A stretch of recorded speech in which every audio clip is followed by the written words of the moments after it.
Good morning. I messed up the Facebook streaming because I put I didn't put my streaming software. So we're not going live in the Facebook group this morning. We're going to learn this. But anyways, welcome. We're going live into all the other spots right now. So welcome to chapter 4 of the Worthy series. Shikha, why don't you get us started? Yep. Hi. I think we've been talking about it. I am Shikha from India, and very, very close. This whole topic of being worthy, being enough, is very close to mine and Michelle's heart. And I actually, and Michelle also in many ways, uh, do things around making people feel worthy, and I do it through photographs, self portraits, and Michelle does it through her work and Mama Genius stuff that she keeps doing.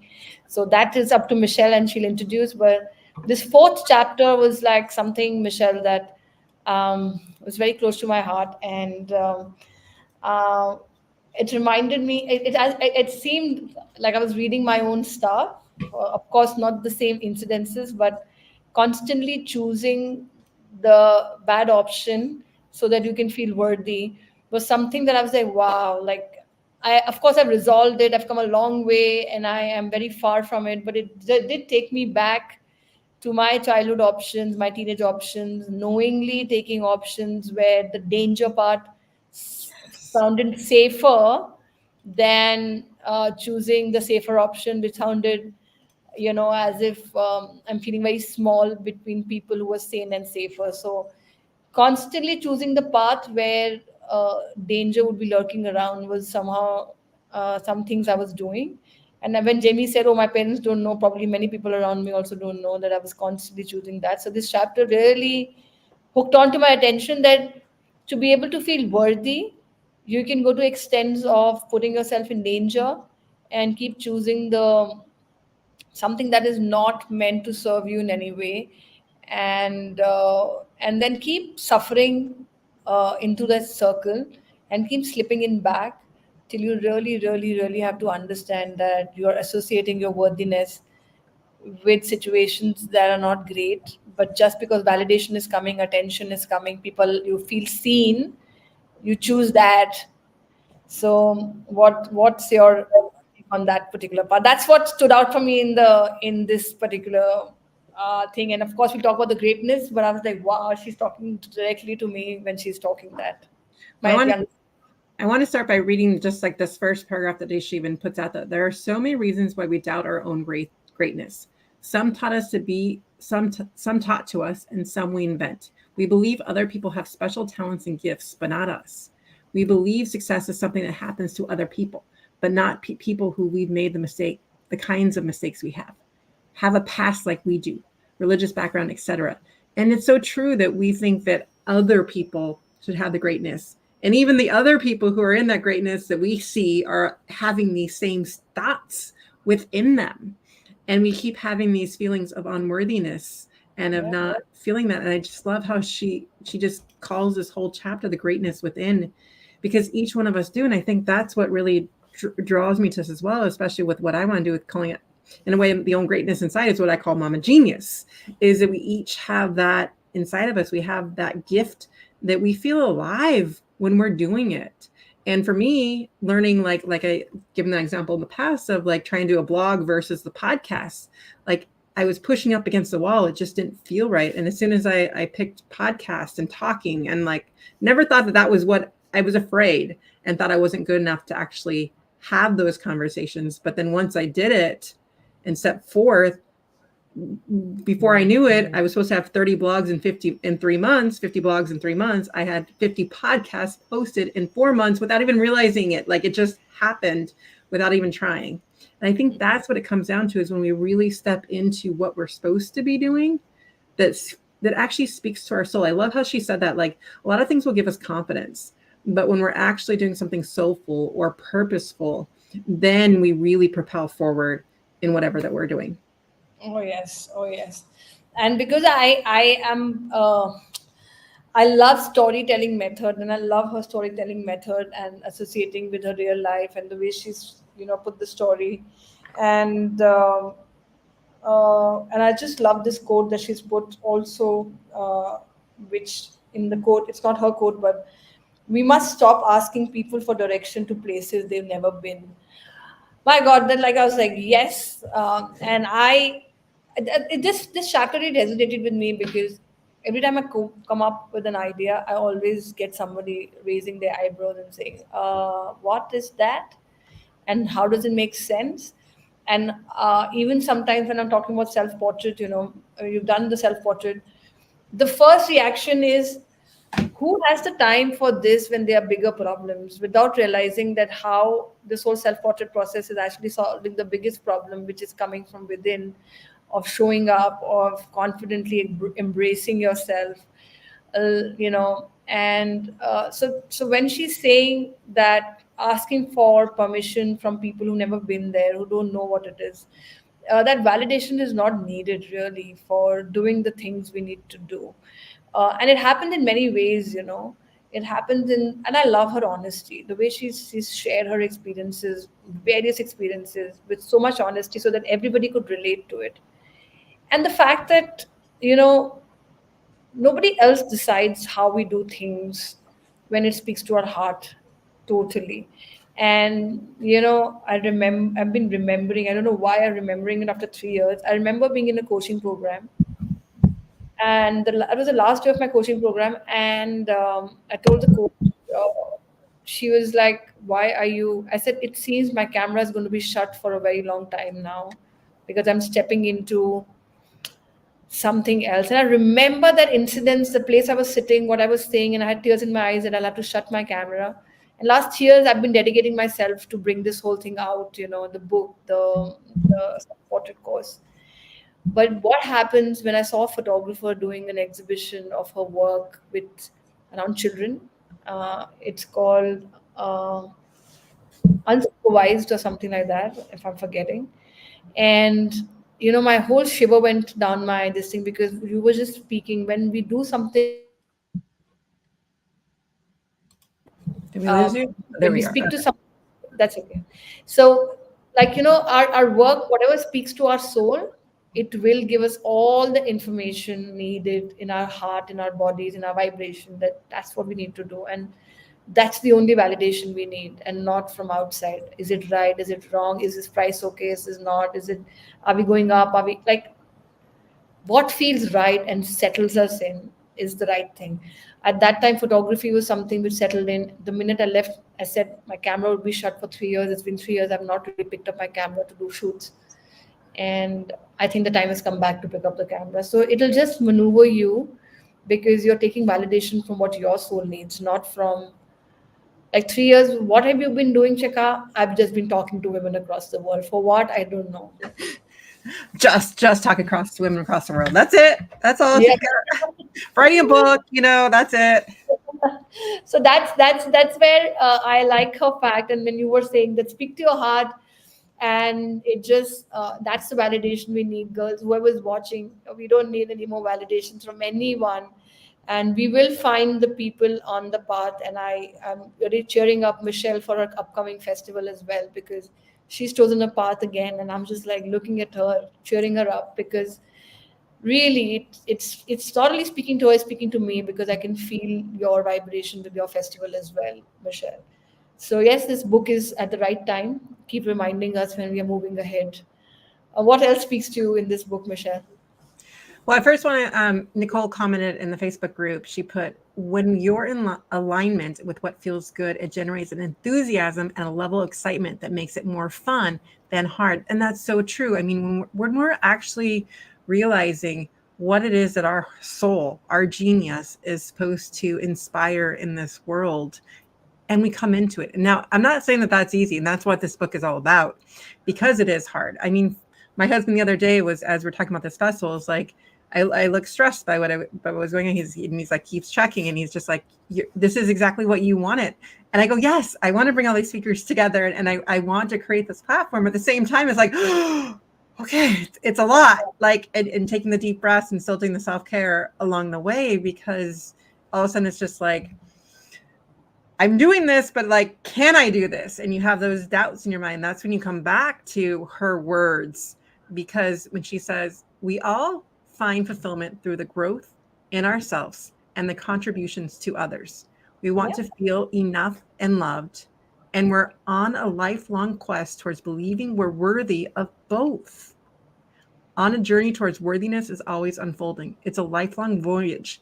It lets us continue each day. So yes, we're in that voyage. We're in that journey of our own worthiness, of getting out that contribution to the world. But at the same time, it's like, and you like have those moments of like, can I do this? And so it's a reminder of having these conversations and really supporting each other. Because when you have those moments, is having like I can reach out to Shikha and say, okay, pull me off the ledge a little bit here. Like, let's move forward, so that we're not stuck in those feelings because they will arise. I mean, we all have them in us. They're going to arise, like that feeling of unworthiness, that feeling. But it's what do you do when they arise? And that's where she's giving us these great tools within here of what we can do and just celebrating all those moments. I have one more paragraph to read. Celebrating the moments of grace in our lives reminds us of the greatness that's bigger than ourselves. We can look back even the greatest moments of pain and realize they're happening for us, not to us.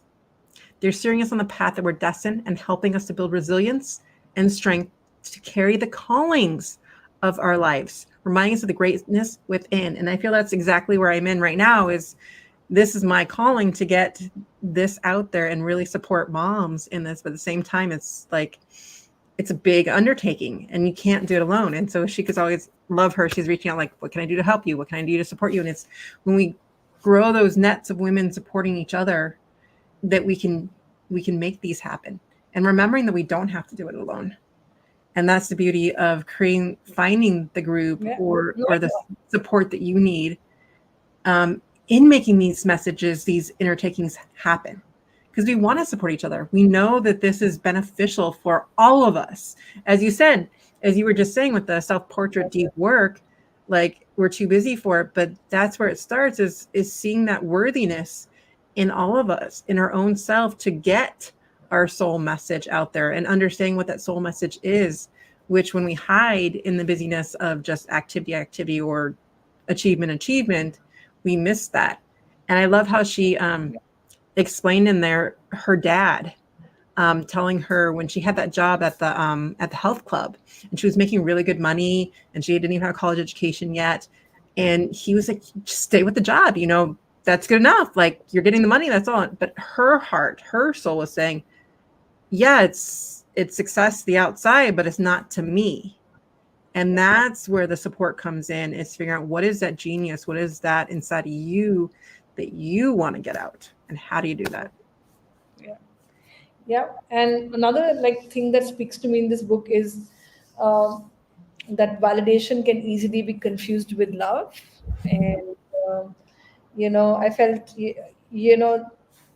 uh, we just keep confusing, and this whole thing of where, I don't know where, in what point when we were growing up we needed that attention, which Garbor Mate, Garbor Mate, I can never pronounce his name properly, but he always says that trauma is not what always happens to you. Yes, that is traumatic, but trauma is also what does not happen to you. That's also traumatic. What's meant to happen to you and it doesn't happen to you. And attention is something that's meant to happen when you're a kid, right? And it doesn't happen because of not the fact that your parents are necessarily bad people, but they don't have the time because they are trying to get the things together. And we perceive it as not getting attention. Okay, if you don't give my need is attention, I will get it somehow. And we might just get it at the wrong place, and then somebody might just love us a lot, but we're still not feeling worthy around them. That kind of a thing happens very commonly, but because we're getting love, we just keep compromising our worthiness, and we just keep doubting ourselves. And to be able to receive that love, it's okay if we don't feel worthy, because at least out of both the things something is there with us. At least love is there, somebody is loving me. And it happens very common. I don't know whether we sometimes do to our children that, oh, we love you, but somewhere they're getting crushed into their oh, do this because we really love you, or do that because we really love you. And the very common thing that we, I don't know, unknowingly, if I've done to my children as well. And that's where all this chapter really speaks to me, because we keep confusing and we keep looking for validation, but internally we're not feeling ourselves, we're not feeling that we deserve it. And it's okay whatever little we get, even if it's dangerous. I mean, I like one of the examples where she said, it's just like when she said that she was getting caught in the prison, she thought, oh, at least that's great. At least in the gang, I'm like a cool person before and I can so relate to it, because it happens. It happens because somewhere you're a star, somewhere. And actually, the thing is, you need to be star in your own eyes. When you look at yourself and you're like, I'm a star, and that's good enough. And whatever I can create from this stardom that I have for myself is So great. It's great. that's so true, and as she was saying in the beginning, how she was always looking for validation from other people, and we do that. I mean, I was doing that, and it's until we start realizing that the outside validation, it's not as meaningful as when we are living in what feels right to us. And then actually when you're actually feeling that genius, and as Nicole pointed out, she also said when we continue to stretch ourselves, we're always creating a new void that we need to rise to that occasion and fill in our own unique genius. And so when we are doing that, then actually the validation or any accolations that we get feel even better, because we're doing what feels right to us, versus that people pleasing feeling that she was talking about a lot too, where as you're doing what you think other people want and you get the validation because you're pleasing people, but it feels so hollow and so empty. And so it's figuring out first from the self. Why I love your self portrait, because we need to see the beauty inside of ourselves first. Yeah. And then once we see the beauty, then we start to see what is it that I want to create. And because again, as we were talking about, she was saying that when we're growing and contributing, we feel most alive. And so then we figure out what is the contribution that our soul wants to provide to this world. And that's when we start to get that out. And again, not saying it's easy, because as I'm putting this vessel together, it is challenging. But it's like, what do you do when you come up to those challenges? Do you give up, or do you keep moving forward? And that's the big key here. And so I want to, there's, I had another quote I wanted to read, but now I lost it. Oh, we can't always choose the character or the narrators that come in out of the pages, but we can always decide the meaning we attach to each of them. So when those challenges come up, or when you, for instance, you have a troll on the internet, or someone who tells you can't do something, it is whatever you make that narrative mean. You can't choose those characters, but you can always choose the meaning you give to whatever words or things they say. I mean, it's the same thing with when your kid has a tantrum, and on the days when you feel fulfilled or full yourself, you're like, oh, what can I do to support them? I need to walk away for a little bit, or what are the things I can do? Versus when you're not filled, when you're tired, when you're hungry, and they scream, you shut down right away and you start yelling back. Yeah. And so it's finding that Take water. that balance. Take water. Yeah, and there's one sentence that also, just this few lines, this never seemed to have an end date. And we just keep like, let me become a mom, and then I'll feel worthy. Let me become a wife, or let me become a photographer, then I'll feel worthy. There's no end date. We keep looking at that one day when we'll start feeling worthy, but that doesn't come unless we just stop. And recently in the summit that I was there, which I was telling you, I spoke about in the panel about the comparison piece. That is a very big trouble, because the comparison piece is the one that's troubling us, because we are failing, or we are feeling unworthy in comparison to something always. But if you just remove the comparison piece, like, in what comparison are we not worthy? Like, what, like, everything is like, the failure is in comparison to success. But if you just remove the comparison, then there is just work. If you remove all the fact that this particular thing will make me better, If you remove that particular piece, then you just are. There's nothing else. You just are. You're just a living being who's living without really putting these pieces together and confusing yourself and confusing everybody, and then putting up a new person face on top of it, and then confusing more, and then in that confusion losing yourself in that confusion, and then you now need to peel the layers because you've been just putting the layers after layers after layers after layers of. So I just think very young, at a very young age, we need to be just told we are just living beings who are just living through this time, and we will exit, and that's it.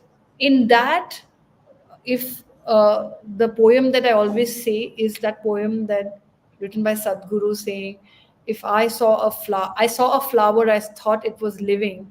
When I went closer, I saw a flower, I thought it was giving. When I went closer, it was just living. The flowers always live, right? And we just need to live our full lives. And all these questions about are we worthy, are we not, validation not, needed not, success not, all this will just vanish if we live our full life and we just start focusing on how do I beam full of light today? How is the light shining? When I enter the room, can I feel everything lit up? If that is our focus, and we just keep focusing on that, I don't think we need to feel so low in that process, I feel. Well, I love that so much, and you gave the of the flower, right? And so what I've actually one of the things I was looking at was being the rose, right? So when you are the rose, when you're in your full genius, when you're in your full, that rose is attracting bees, attracting things to it that are right for it, that are helping it grow. But Right. when we are trying to be something else, then we're putting that false positive on that. Actually, it's funny. My daughter came to me this morning going, "Mom, do you know about social media?" I'm like, what are you talking about? She's like, do you realize that people just go on there and compare themselves to each other and then just feel bad about themselves and they feel jealous because they don't have this or that? I'm like, yes. But I was like, she's like, Mom, social media is not that good for you. And it was so funny. And I was just like, but again, it is the perspective of how we choose to see something. So it depends on how you're going to go in and use social media. Because if you're in the state where, yes, I'm going to go look at all these things and say what I don't have, or are you going on there and saying, I'm celebrating this person because I'm so excited that they have this because I feel fulfilled because I have these things. Not even that I necessarily want those things, but it depends on how we look at things. And so that's what I said to her this morning is like, yeah, depending on how you use social media or how you use anything, it can have that negative effect on you, but it's always about your intention and your perspective to how you see it and that narrative that you put on what's coming into you. And Yeah, you yeah, have complete control of over that. yeah, Complete control. yeah. And that's where we losing the battle with the youngsters, Michelle, and that's what I'm standing up for next is they're not understanding the difference between how do I use social media, how do I use I think we lost you for a second, but again, yes, talking about the youngsters and what message are we sending to them as we do these things, but really focusing on how we explain it to them. We lost you for just a second, so I was filling in. I Go know ahead. it became blank. It became blank, but that's okay. And the fact that I have met women who've come to my living room from across the world when we launched the book would have not happened if I would have not gone on social media, if I would have not used it to connect, if I would have not used it to transform energy, if I would have not used it to really, and then that piece of self-portrait again comes in because I Yes. was showing up like this, but like I'm just like this at home, and I was just showing up in my authentic self without changing anything about myself, but showing up with my light. Nothing else mattered, and it transferred. It went all the way through these network channels, whichever invisible wire, and like and women were the same room they came, they're like, can we go and visit the room from where you do the live? And I'm like, yeah, come in, and that's my room. And for my children, the message was there are people who are real on the other side, right? And that's what what you just said was absolutely right. You can use a knife to cut an apple, and you can use a knife to kill. It just depends on how you're using the knife. And that's important. The same thing can be used for anything. And this book is incredibly written. This book has something very special about the way it feels when you read it, and it talks to all kinds of people. Yeah, that's right here, worthy. Yeah, yeah. And I'm so glad that we are doing this, because not this conversation gives us clarity, but sometimes we can also share all these reels and make people come on this way of hers of feeling worthy. And it's not only her way, this is what is the right of every human, to feel enough and worthy and step into their light and start shining. They should light up the rooms with their energy the minute they enter. That's the only focus. Money will come, fame will come, purpose will come, everything will come with that light shining when you enter the room. I love that so much, because it's so true. When we just start focusing on asking that question and activating the reticular activating system, what do we enjoy doing? What comes out of us? When do we feel alive? Just start asking those questions. And it's not like it's going to happen tomorrow, but the more we keep doing that, the more that we'll start to see that come to being. And she puts at the core, we are all trying to overcome the feeling of not enough. We're all striving for a sense of belonging and trying to learn that we're worthy of love. And each one of us is, each one of you are.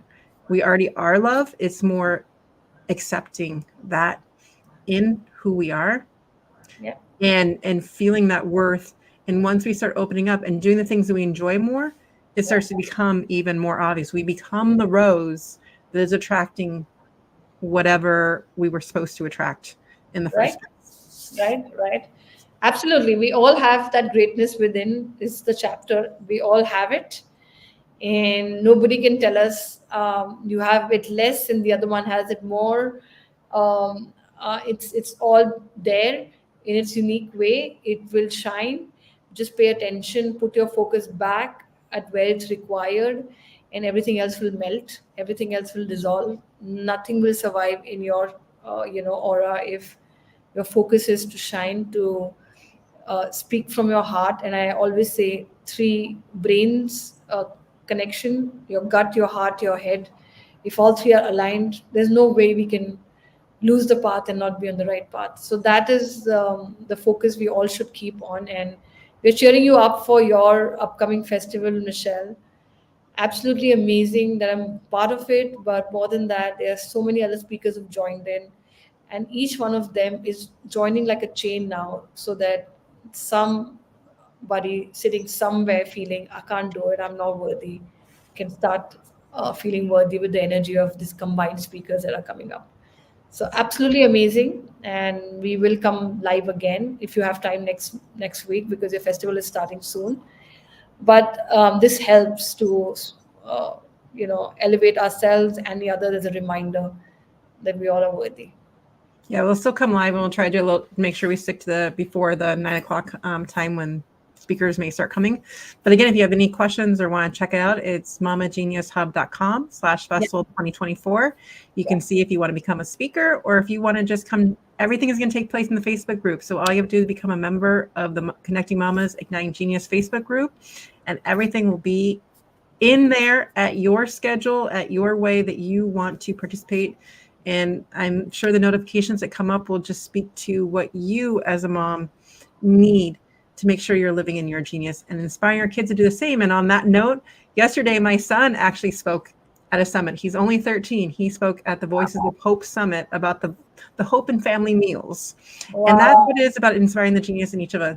And on that, we will have a youth track as well, or youth speakers within the group as well, including my son says he's going to want to speak as well. And then we'll have some other youth speakers talking about their genius as well, because that's really what it's about. It's inspiring us to be role models, but then inspiring the kids to figure out what is their purpose, what is theirs. And the earlier we can do that, they see us doing it, they start to become that as well. Yeah, I would love my 10-year-old, 11-year-old. He does a lot of public speaking as well to come. Maybe we'll talk about it. And he does a lot of spontaneous public speaking. You just met him. And I just remember people who are who want to come to this festival, remember that you matter, your message matters. Do not stop yourself from saying it doesn't matter, because it matters. Every single person, living being matters. It has its place, and that is the thing that we need to understand, and that's where the worthiness will come from, that what I have matters. And believe me, there is somebody waiting to hear what you need to say. So join in with Michelle, and let's do this together and do her summit, and we'll join in again with the next chapter. I'm excited to read the next chapter, Michelle. Yes, chapter 5 coming up, and we'll see everyone in the Mama Genius Facebook group, because we're going to make this, we're going to bring out the genius in all moms and inspire kids as well. And we'll see you next time. Bye, everyone. Bye.